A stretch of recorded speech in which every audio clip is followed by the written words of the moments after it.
Hey everyone, how's it going? Forrest here, again with another installment of my complete analysis of all of Bach's chorale harmonizations. I'm feeling a little under the weather today, so apologies if I don't have as much enthusiasm as I typically do, but this chorale is a bit of a marathon. It's very dense and there's lots of interesting chord changes and voicings to talk about throughout, so we're just going to hop right into the analysis.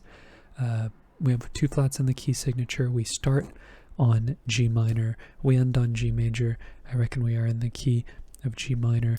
We immediately go to C, B flat, G, and E flat, which is C minor 7, that's 4-7. We then get F, A, F, and D, but I reckon this D is an accented non-chord tone, and this is rather F, A, F, and C, which is F major. That is our 7 chord, or as I've analyzed in some of my previous videos, 5 of 3.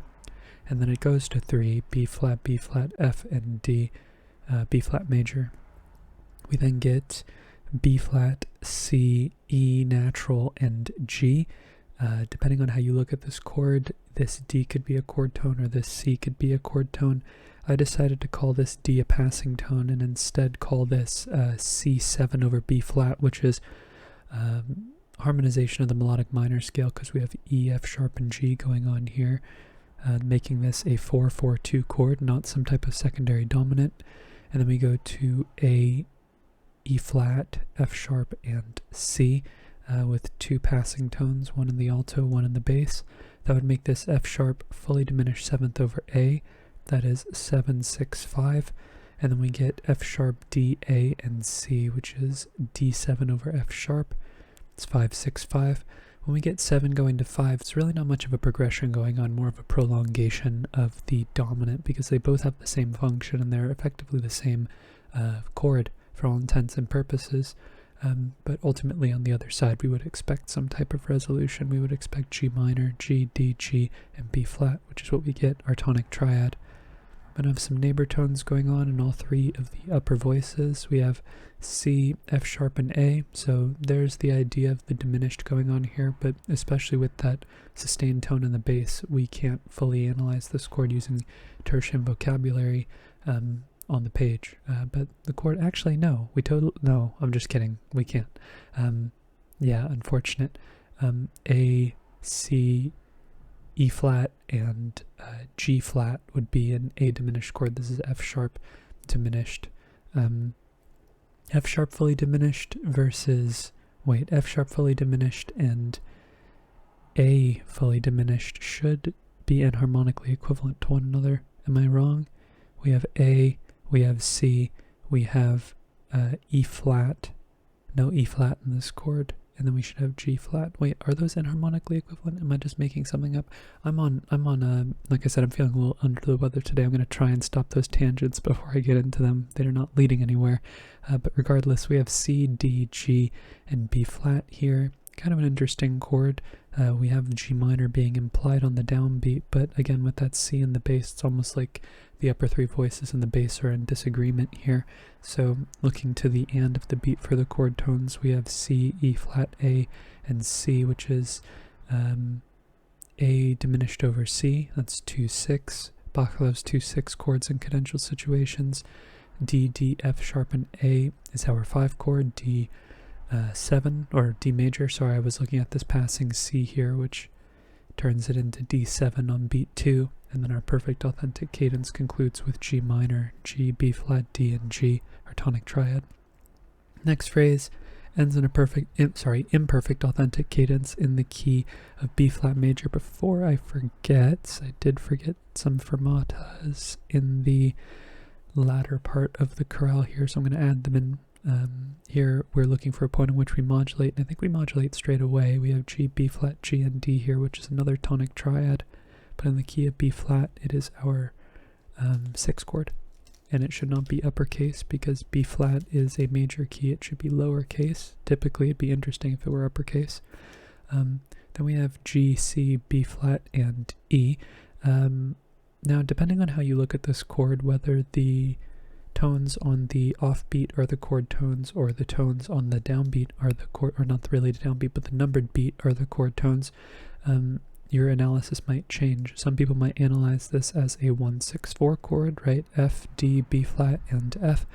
I'm analyzing this as G, C, B flat, and E, which is C minor 7 over G, which would be a 2 chord in second inversion, so 2, 4, 3. And what led me to this analysis is 6 wants to go to 2.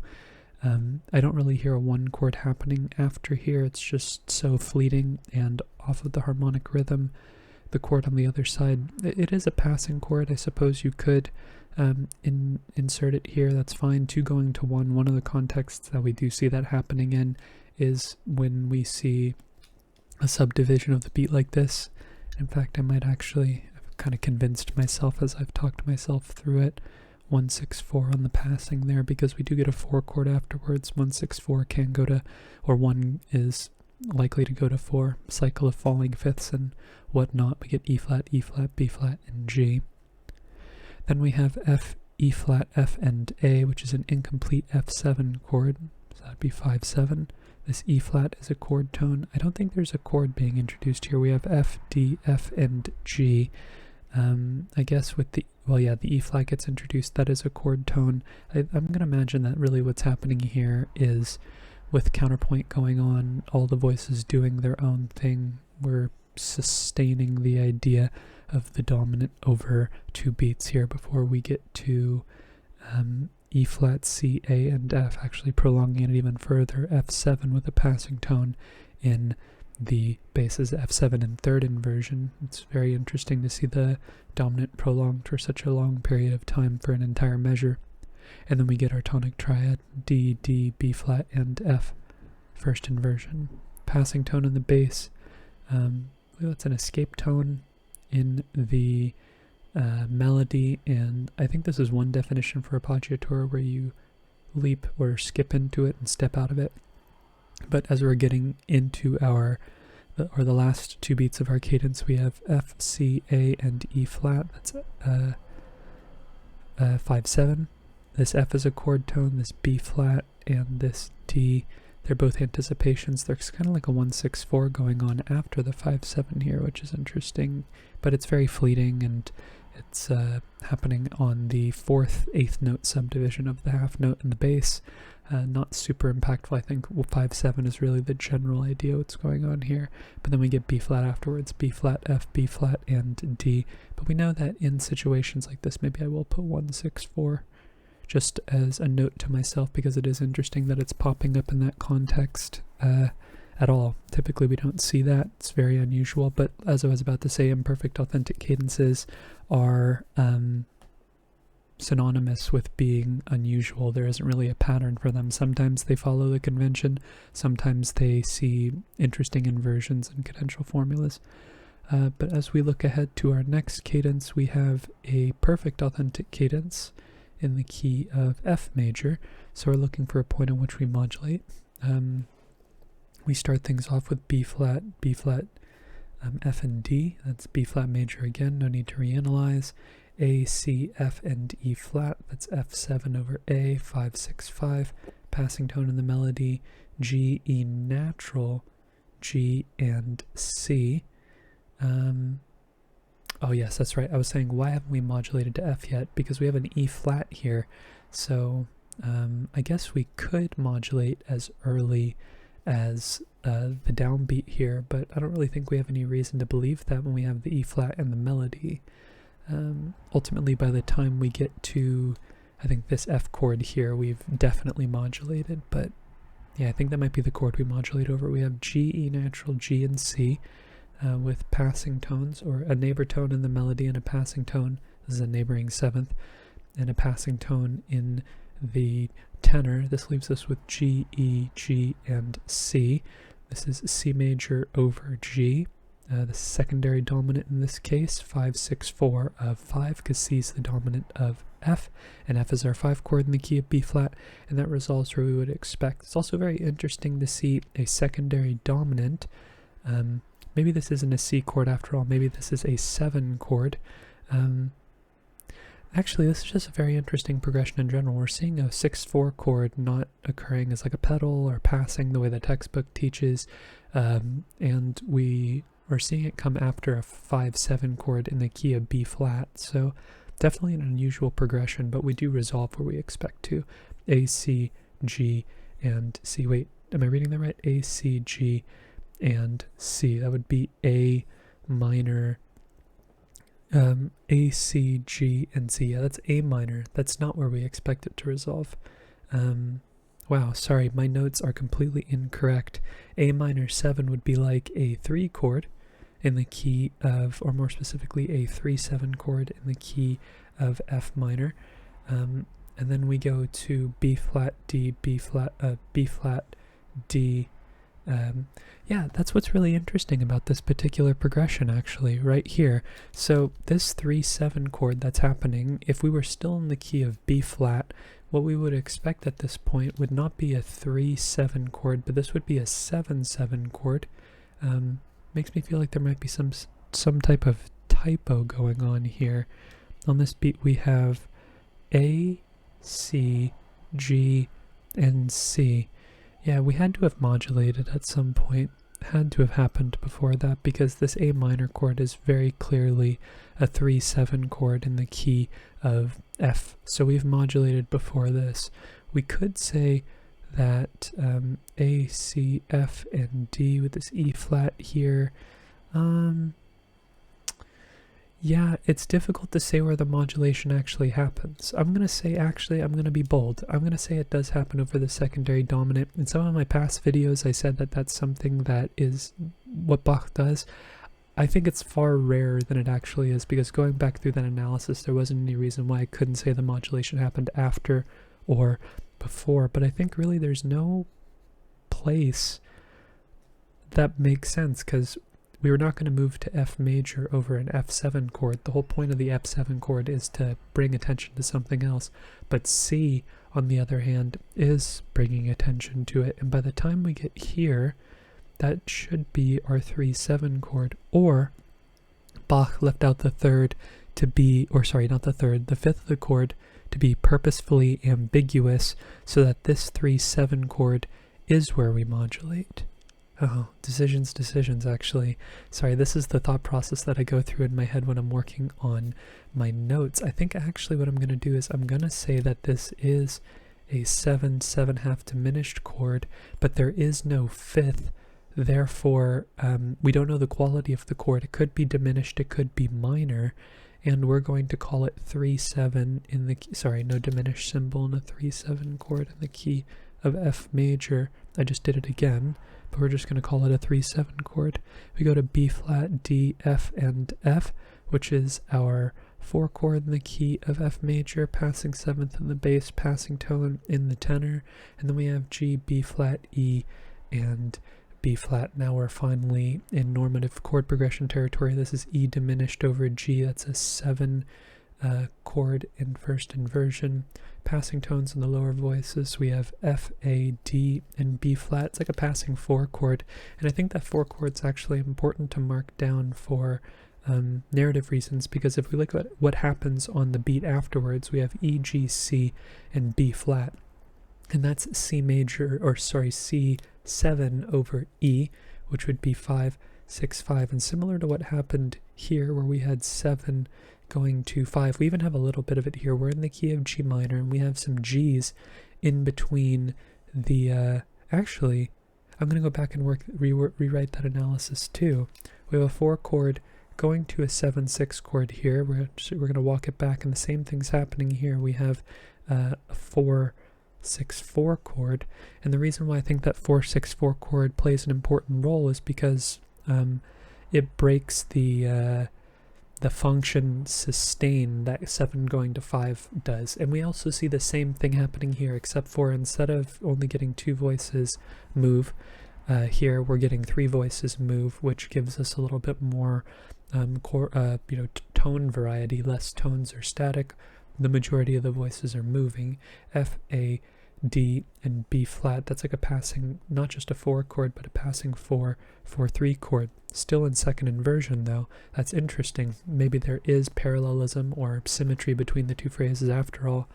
But after our 5/6/5 chord, we do go to 1, F, A, C, and A, our tonic triad. This E is a delayed seventh, this D is a non-chord tone, and then we get B flat, D, F, and C, but I think this C is an accented non-chord tone, otherwise we have like a sus chord, some type of sus2 chord, no, some type of sus2 chord, yeah, some type of sus2 chord, but we do go to 4 B flat major. I think that B flat is our chord tone. And as we're going towards our cadence, we have C, C, F, and A.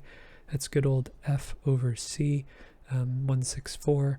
And then we get C, B flat, E, and G, which is our 5-7 chord, C7. And sometimes we put a bracket underneath to show the link between the two of them, even though we've seen 1, 6, 4 used outside of this link before in a cadential situation. Textbook will tell you to do that. It's just really a habit from old classes. And then we have F, A, C, and F, which is our tonic triad in root position. Perfect authentic cadence. Looking ahead, we have a perfect authentic cadence in the key of D minor. We're looking for a point in which we modulate, and I don't really have any reason to believe that we don't just modulate right out of the gate. We have D, A, D, and F, which is D minor in root position. That is our 6th chord in the key of F, but in the key of D minor, it is our tonic triad. And even you could analyze that F as a common chord as well, but I don't hear it that way. When this phrase starts, it really sounds like it starts in D minor, not like it has already moved to D minor, or it can be interpreted that way. I mean, I can't argue with someone interpreting it that way, but I find it harder to interpret F being a common chord in this case. Besides, the D sounds like the starting point to me. Afterwards, we get, okay, here's the interesting progression, probably the most interesting progression to me in the whole chorale. Actually, it might be superseded by this one right here, but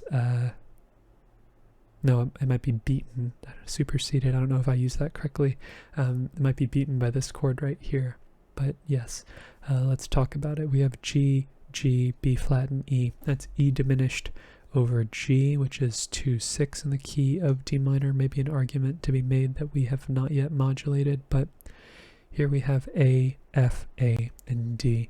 1, 6, 4. In the wild, we have a 2 chord going to a 1 chord. Now, the entire platform that I've analyzed, 2 chords not going to 1 chord or going to a 1 chord in a progression is more and more chorale after chorale getting derailed because of the fact that I find more situations where we see 2 going to 1 as a progression, and every single time I have an excuse saying why the progression is not as strong, why the progression doesn't have as much validity, or why the analysis is ambiguous.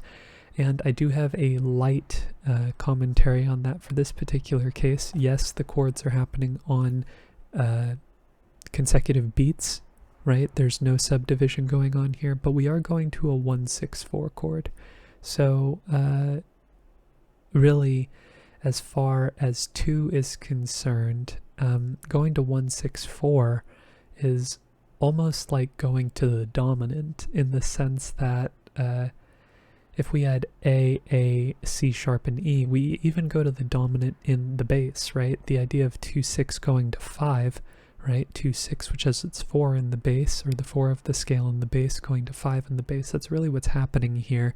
But as a substitute for 5, we're getting 1-6-4. And actually, the more that I talk about that, the more I realize that that is a very valid outlook, and does, again, kind of strengthen the idea that 2 going to 1 is always somehow mystified by some type of variation or some type of wrinkle that Bach throws into the texture. Like, I wouldn't be surprised if we got a 5 chord afterwards, but we don't exactly get a 5 chord afterwards. We get it too far after the 1-6-4 chord for it to, I think, be relevant in this argument. But in the wild, we have 2 going to 1 over 2 beats, no non-chord tones. Everything is very kosher in that sense, and it's an important thing to see. Definitely will help me in terms of moving past that bias that I have about 2 going to 1, and it might impact my analyses in the future. So after our 1-6-4 chord, we have B flat, E, natural, G, and G. Now, depending on whether you hear this E as the chord tone or this D as the chord tone, I think this E is a passing tone. It's 4-6, just because I've seen 4-6 go to 5 in too many cases, and spoiler alert, 5 is our next chord. But you could also analyze this. Oh, why did I analyze that as a modulation? I'm telling you, I'm not feeling that great today, y'all. I did take a COVID test, and I am not positive for COVID, so maybe it's just my allergies or something, but 4-6 and 2-6-4 are always close to one another, I swear. Very seldom do we see 2-6-4 stand, or sorry, 2-4-3 stand by itself. We've seen a 2-4-3 chord actually right here. But yeah, maybe I can be a little bit more granular with it, or specific, and say 2-4-3 chords in minor keys very seldom stand by themselves, because we typically see them used in like this half cadential, Phrygian half cadential context. But other than that, I'm going to call it a 4-6-4 chord. They're both basically the same chord. We have C sharp, E, G, and A. This E is a chord tone, so we don't need to mark it, but that's A7 over C sharp, which is 5-6-5. And then we get D, D, F, and F, an interesting 2-root 2/3 spelling, but still our tonic triad, D minor. And then we get G, D, A, and F. Kind of interesting. I think this A and this F, they're both non-chord tones. This F's probably a 7-6 suspension over the bass. We do get E, B flat, G, and G. That's E diminished over G, which would be in the key of, oh sorry, not 7.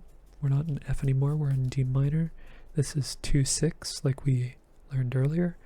Then we have A, E, A, and C sharp, which is our 5 chord, A major. And then we get another 5 chord again, where the bass, it's basically just a repeat. The bass just leaps down an octave. This D is an anticipation. And then we cadence on D major, not D minor. And typically when we see major chords of the tonic, when we see major dominants that are an authentic cadence in the key of the dominant, we typically see it flipped around and turned into the dominant in the key of the tonic minor, which is G minor. It makes sense. If you've watched yesterday's episode and the episodes from before yesterday, like the day before and the day before that, they all had a cadence in the key of B minor, where B was then turned into B major, and then B major led us on towards E minor, which was our tonic key. Here we're not going to see that. We're actually going to see a deviation away from D minor to a distant key. So starting off our phrase, we have D minor, D, D, A, and F. No need to reanalyze. Passing tone, F, A, F, and D, which is D minor in first inversion. And I see a melodic minor fragment in the key of C minor, and we also get A flat on that beat as well. So I think this D minor chord is actually our gateway to C minor, and it is now 2-6. And remember, 2 is not diminished when we are spelling in the context of melodic minor. It is minor, because the raised 6th scale degree exists in the scale. We have some passing tones going on in the lower voices as well, which gives us a passing G, B, F, and D, which is 5-7, G7. And then we have A flat, C, F, and C, which is C, F minor over A flat, a deceptive progression, just like 5 going to 6. That's what's happening in the bass, but as a substitute for 6, we're getting 4. Here we have G, D, G, and B, which is our 5 chord, G major. This E is a passing tone, and then we get kind of like 5-7 going on here, because the F stands on its own before we get A, E flat, C, and C. That is A diminished over, no, actually just A diminished in root position, which is not a secondary dominant. We don't see B flat afterwards. We see B natural afterwards. So we have ascending melodic minor here. This is a 6 diminished chord. And then afterwards we get B, D, A flat, and F. That's B fully diminished 7th. That is 7-7. This E flat's a non-chord tone. This G is a non-chord tone. This G is a non-chord tone. And everything happening on the next 16th note is a chord tone, F, F, and A flat. And then we get C minor, C, E flat, C, and G, our tonic triad. This is a perfect authentic cadence in the key of C minor, by the way. We then have F, C, A flat, and this A flat carried over, and F. That is our 4 chord, F minor. Then we have G, C, G, and E flat. That is C minor in second inversion, 1-6-4. We have F, G, D, and G, which is our 5 chord, G major, another 1-6-4-5. A delayed passing F going on in the alto before we get C, G, E flat, and C, our tonic triad in a root position. Now this last phrase looks very long. It is, no typo. I did not miss any more fermatas in the rest of the chorale. Very interesting progression going on here in the middle of the, I guess the late middle part of the phrase. But we're going to stay in C minor just for a little bit. We will move back to G minor momentarily. We have C, C, G, and E flat, which is our tonic triad. Neighbor tone in the tenor, C, C, G, and E flat, or F rather, and then we have D and B flat and E flat as well, all being introduced. But I think our tonic triad still what's being implied here. We just have counterpoint going on that enriches the texture, or enriches the texture. But I think this is where we modulate back to the key of G minor, and it is now our 4 chord.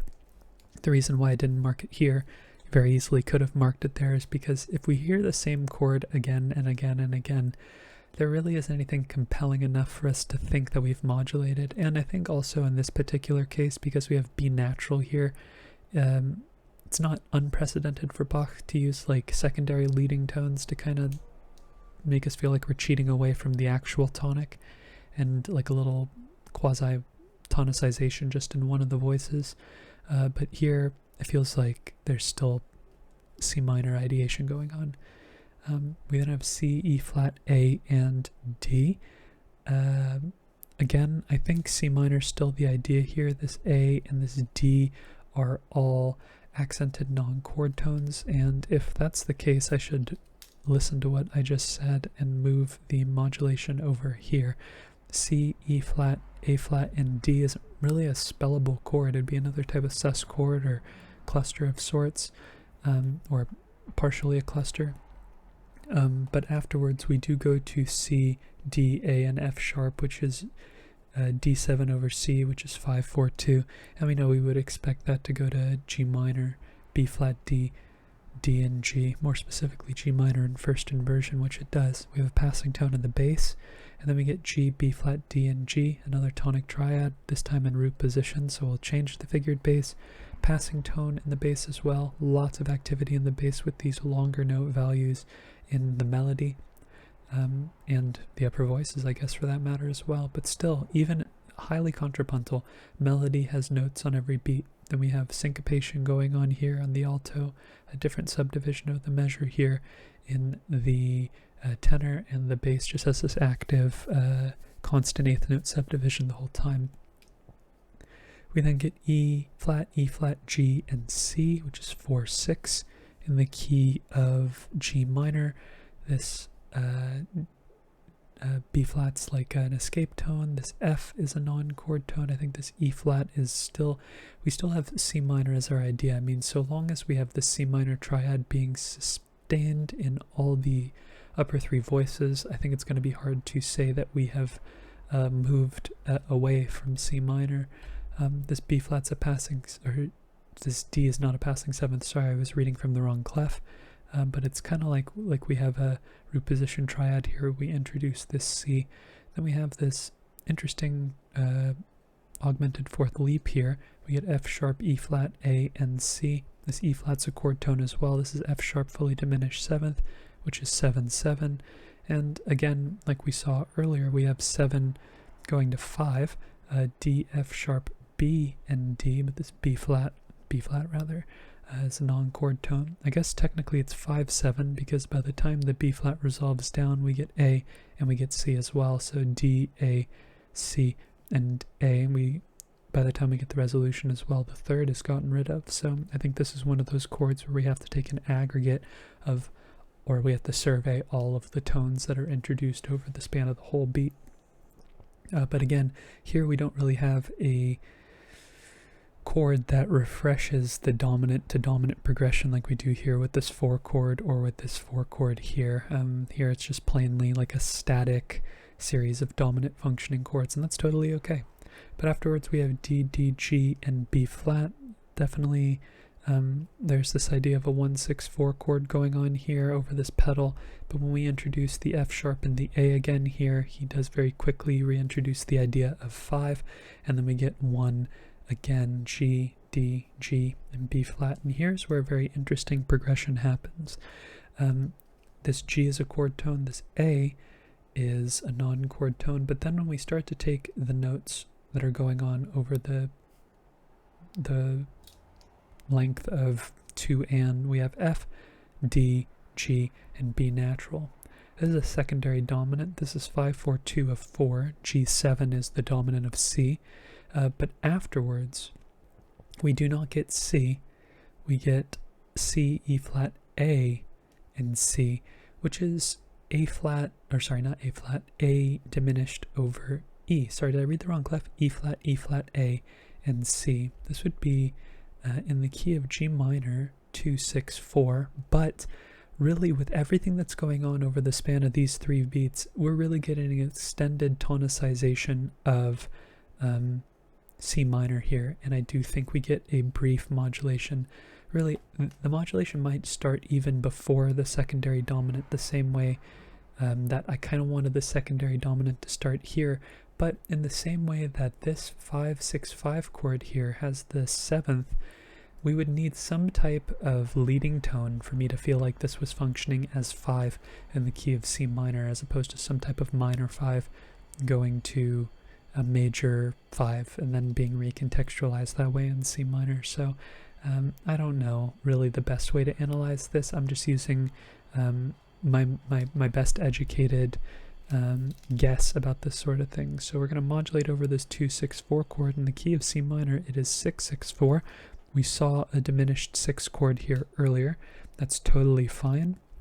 And then over these passing tones that are happening, really what makes this feel like a modulation that's a lot longer from an analytical standpoint than it actually is the fact that Bach subdivides the beat. This actually should be in parentheses as well. But we have D, F, B natural, and D, which is a passing 7-6 chord in the key of C minor. So we have this ascending chord progression, 5, 6, 7, and then C minor, C, G, C, and E flat, which is our tonic triad.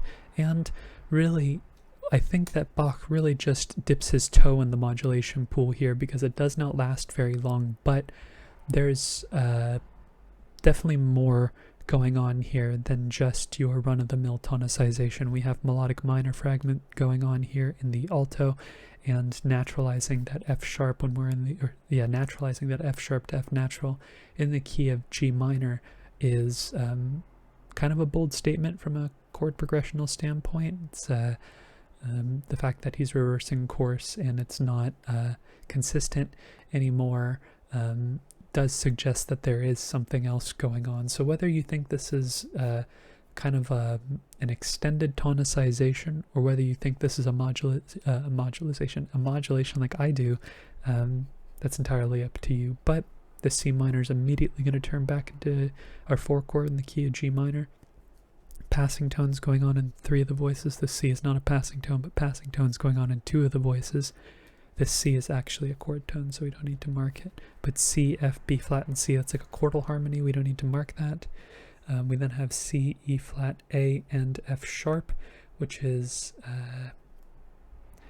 F sharp fully diminished 7th over C, which is 7-4-3.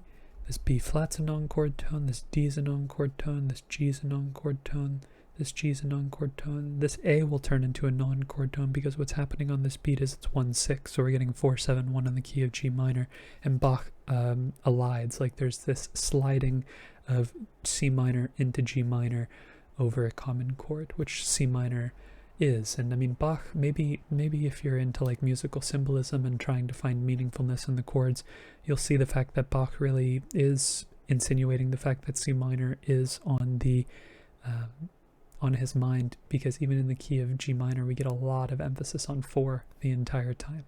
4 here, 4 for pretty much an entire measure, and then we get basically what I'm calling a short modulation to the key of C minor right before the cadence. So yeah, C minor definitely being insinuated here. We then have C, C, F sharp, and D. Sorry, C, A. Not used to seeing the tenor sing that high. That's very high. It's actually singing higher than the alto, if I'm not mistaken. Yeah, it is singing higher than the alto. It's the same as this A right here, so some voice crossing going on. C, A, F sharp, and D. That is D7 over C, which is 5-4-2. This A is a chord tone, so we don't need to mark it. We then have B flat, D, G, and D, or tonic triad in first inversion. 5-4-2 chords constantly resolving to 1-6 typically.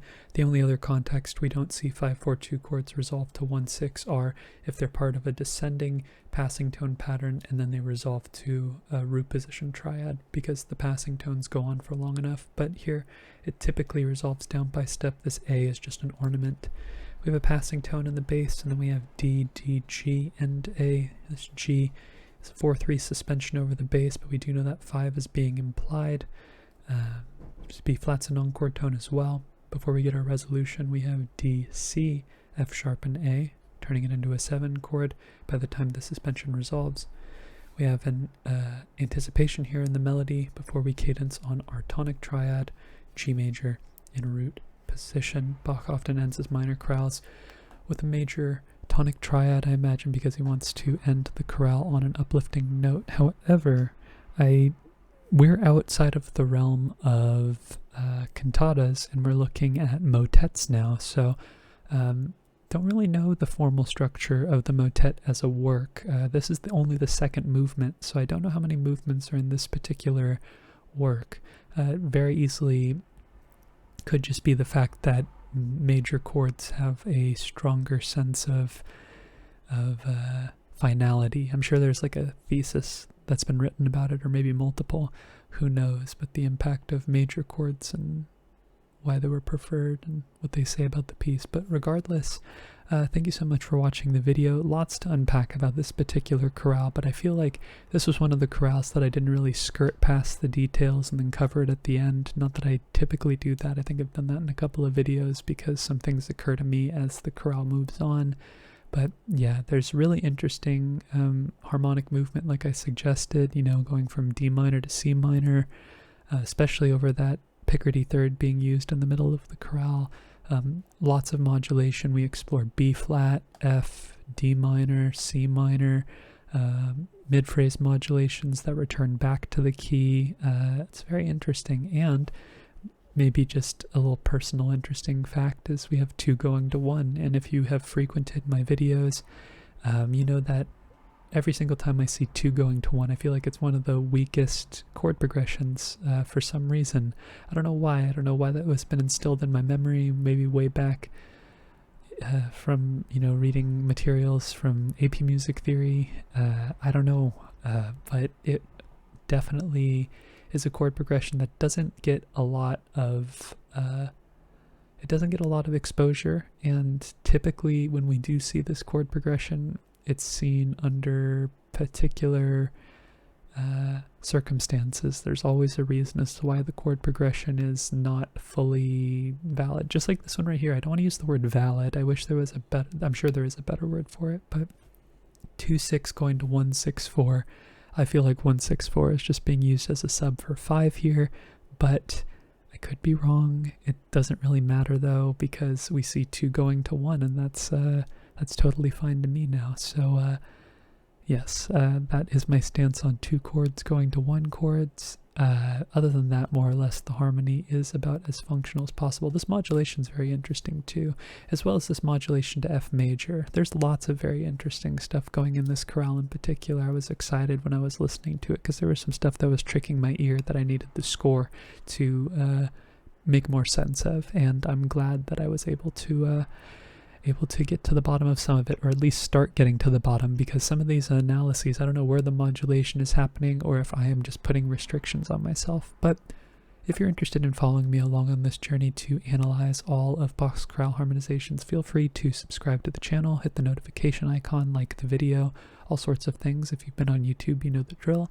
I have more than 200 chorales to analyze left on my journey, so lots of content in the future, and I'd be more than happy to have you along and engaging with the content. But with that being said, thank you so much for watching the video. Thank you so much for supporting the channel by doing so. I look forward to tomorrow's analysis, and I hope you take care.